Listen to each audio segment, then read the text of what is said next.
In a small orphanage, in a small village in Russia, there is a young boy.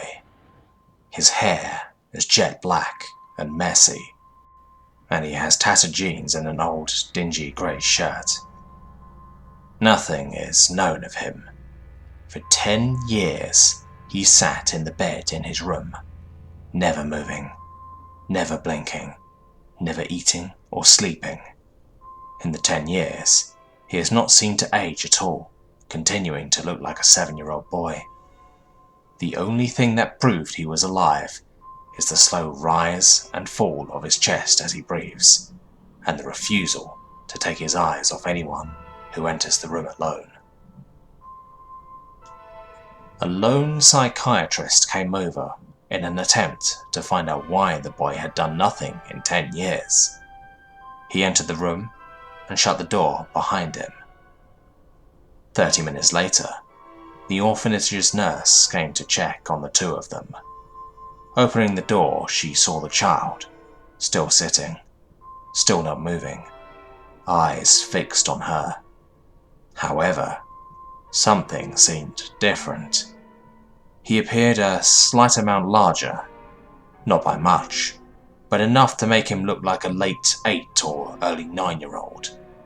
The psychiatrist was no longer in the room. The door was the only exit, as the room had no windows, vents, or anything, and it was, in fact, in the exact center of the orphanage. He continued to sit, only seen occasionally by the lady who came in to check on him, and she never closed the door upon entry.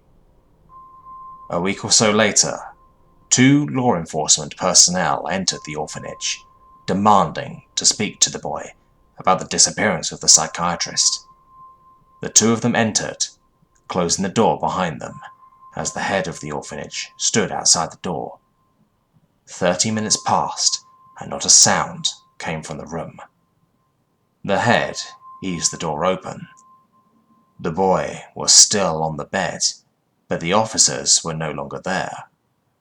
The boy was now quite noticeably bigger, about the size of a 15-year-old. His skin was darker than usual, and he looked angrier than ever.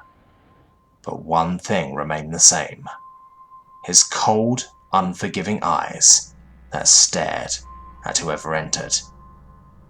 Eventually, the law organized a large group of 10 officers to speak to the boy. They entered the room and left the door open until one of the younger orphans ran up and shut it, apparently in a daze. The head quickly ran to reopen the door, and upon doing so, froze in horror. A low, rumbling noise came from the room.